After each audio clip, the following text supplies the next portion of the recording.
तो सबसे पहले आपको यह पहचानना पड़ेगा assertive, interrogative, imperative, objective and exclamatory sentence. इन पांचों में ही आपके नरेशन आएंगे, है ना। अब नरेशन आएंगे तो सबसे ज्यादा इंपॉर्टेंट ये होता है कि हमें से की और सेड की जगह क्या लगाना है। अगर एग्जाम में अगर ये 2 नंबर का आता है, अगर सेड के स्थान पे आप सही लिखे हो तो आपको 1 नंबर मिलना तय है। लेकिन अगर आपको यही नहीं पता रहेगा कि सेड की जगह लगाएंगे क्या, तो आपको 1 भी नंबर नहीं मिलने वाला है वहां से, ठीक है ना। करना क्या है, असर्टिव सेंटेंस में से की जगह आपको टेल लगाना है, सेज की जगह आपको टेल का यूज करना है, सेड की जगह आपको टोल्ड लगाना है असर्टिव सेंटेंस में। और सबकी एक पहचान होती है, कैसे पहचानेंगे असर्टिव सेंटेंस में है, लास्ट में आपका होता है फुल स्टॉप और सेंटेंस हमेशा सब्जेक्ट से शुरू होगा। सब्जेक्ट क्या होता है, आई, ही, सी, यू, राम, मोहन, सोहन, है ना। ये सब्जेक्ट से शुरू होगा तो समझ जाइए कि हमारा असर्टिव सेंटेंस है। तो हमें इसमें टोल्ड लगाना है, इन्वर्टेड का मतलब क्या लगाना है उसमें, दैट।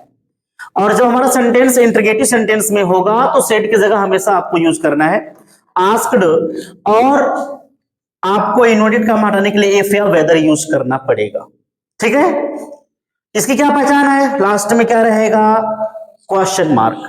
क्वेश्चन मार्क रहेगा तो समझिए कि हमारा असर्टिव इंटरोगेटिव सेंटेंस है। फिर थर्ड में आते हैं इंपरेटिव सेंटेंस।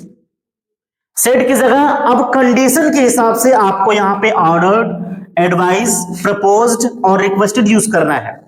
ऑर्डर्ड तब लगाना है जब किसी आदेश का बोध होगा, जैसे गो देयर, वहां जाओ, तो ये आदेश है। कम हियर, आदेश। Bring me a glass of water, मेरे लिए पानी लाओ, तो ये भी क्या है, आदेश है।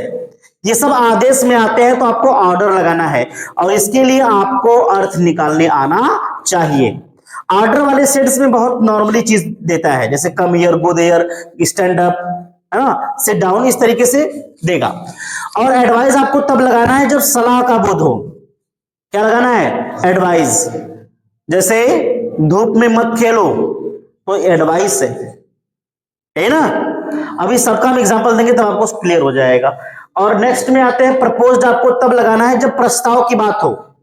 प्रस्ताव कहने मतलब ये है, क्या पहचान है इसका, जब भी सेंटेंस में लेटस आएगा तो हमेशा हमें सेड की जगह प्रपोज्ड यूज करना पड़ेगा। इसकी एक पहचान है कि नहीं, लेटस जब भी सेंटेंस में आता है तो सेड की जगह हमें प्रपोज्ड लगाना है। और रिक्वेस्टेड तब लगाना है जब सेंटेंस में प्लीज शब्द आ जाए। क्या आ जाए, प्लीज और काइंडली, और एक शब्द होता है वो क्या है, सर। ये 3 शब्द आएंगे तो सेड की जगह आपको यूज करना पड़ेगा रिक्वेस्टेड। क्या यूज करना पड़ेगा, रिक्वेस्टेड। कामा इन्वर्टेड कामा हटाने के लिए 2 ऑप्शन है, टू लगाना है और क्या लगाना है, दैट। देखिए यहां पे देखेंगे 1 2 3 4 रूल है कि नहीं। 4 रूल में 3 रूल में आपको टू लगाना पड़ेगा, रिक्वेस्टेड में लगाना पड़ेगा, एडवाइस में लगाना पड़ेगा और ऑर्डर्ड में लगाना पड़ेगा। प्रपोज जहां पे लगाएंगे वहां पे इन्वर्टेड कमा हटाने क्या लगाना है, मतलब दैट सिर्फ 1 रूल के लिए लगाना है, बाकी 3 रूल के लिए क्या लगाना है आपको, टू यूज करना है। क्लियर है कि नहीं। इसकी भी क्या पहचान है, लास्ट में ये भी क्या होता है, फुल स्टॉप, है ना। देखते हैं फोर्थ, यहां पे लिखा है ऑब्जेक्टिव सेंटेंस। सेड की जगह कंडीशन के हिसाब से हमें विज्ड यूज करना है। विज्ड मींस क्या होता है, इच्छा। जब भी इच्छा का बोध रहे तो वहां पे विज्ड लगाना है। और कर्ज मतलब क्या होता है, श्राप। जब भी आप किसी को श्राप दे वहां पे कर्ज का यूज करेंगे। और प्रेड, जब भी सेंटेंस में गॉड शब्द आ जाए हमेशा सेड की जगह वहां पे प्रेड यूज करना पड़ेगा, जब भी सेंटेंस में गॉड शब्द आ जाए, क्योंकि प्रार्थना मुनि से कर सकते हैं, यही ना। और इन्वर्टेड का माने क्या लगाना आपको यहाँ पे, दैट। इसकी क्या पहचान है कि ये आपका सेंटेंस, ऑब्जेक्टिव सेंटेंस हमेशा किससे शुरू होगा, में से, और लास्ट में यह चिन्ह लगा रहेगा। इस चिन्ह को इंग्लिश में क्या बोलते हैं, इस चिन्ह को इंग्लिश में क्या बोलते हैं, एक्सक्लेमेशन मार्क बोलते हैं। एक्सक्लेमेशन मार्क लास्ट में लगा रहेगा और सेंटेंस की शुरुआत होगी में से। क्लियर है कि नहीं। लास्ट में आते हैं एक्सक्लेमेटरी सेंटेंस। सेड की जगह आपको सिर्फ एक ही वर्ड लगाना है, एक्सक्लेम्ड यूज करना है। इन्वर्टेड का हमारे क्या लगाना है, दैट। अब आप पूछेंगे सर इसकी क्या पहचान है, तो ये सेंटेंस 2 वर्ड से शुरू होगा, हाउ से या तो किससे, व्हाट से। हाउ से शुरू होगा या तो व्हाट से शुरू होगा, और लास्ट में यही चिन्ह लगा रहेगा जिसको बोलते हैं एक्सक्लेमेशन मार्क। पहचान बहुत ज्यादा इंपॉर्टेंट है। सेंटेंस में अगर टेंस में कोई दिक्कत है तो कोई दिक्कत नहीं, बट आपका सेड जो है विल बी वेरी सुटेबल। कहने मतलब ये है, समझ में आया कि नहीं सब? लास्ट वाले में फुल स्टॉप लगता है और सब्जेक्ट यहाँ किससे शुरू होता है? सब्जेक्ट से। सेकंड वाले में क्वेश्चन मार्क रहता है, थर्ड वाले में फुल स्टॉप तो रहता है बट सब्जेक्ट से शुरू सेंटेंस नहीं होता। और यहां पे क्या करेंगे?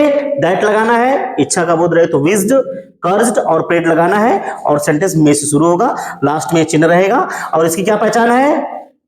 हाउ या व्हाट से शुरू होगा और लास्ट में चिन्ह रहेगा। एग्जाम्पल में आप लोगों को कुछ दे रहा हूं और आपको बताना उसको कैसे चेंज करना है।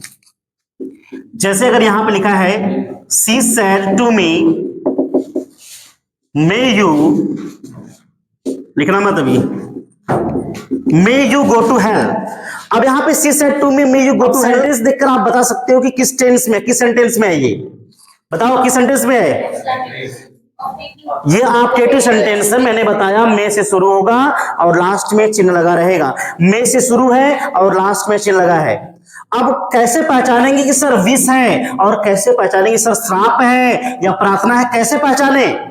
तो देखो थोड़ा बहुत तो आपको वर्ड मीनिंग आना चाहिए।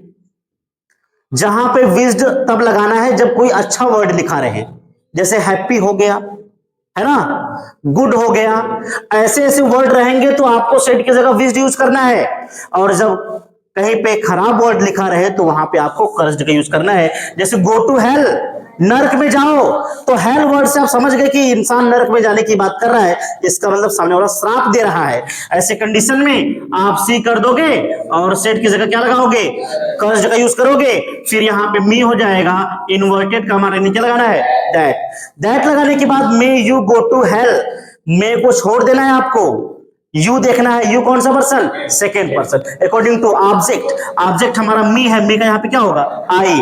अब मे को आप किस में चेंज करोगे? माइट में। बाकी जो भी बचा है क्या लिखेंगे? गो टू हेल हो जाएगा, लास्ट में फुल स्टॉप हो जाएगा। एक और एग्जांपल देख लेते हैं। जैसे अगर लिखा है I said do not smoke. अब यहां पे लिखा है I said do not smoke, मैंने कहा धूम्रपान न किया करो, मत किया करो, तो लास्ट में फुल स्टॉप आ गया। और ये क्या है? सलाह है। तो जब सलाह है तो सेड की जगह आपको एडवाइज यूज करना पड़ेगा। एडवाइज या फॉरबिड लगाते हैं।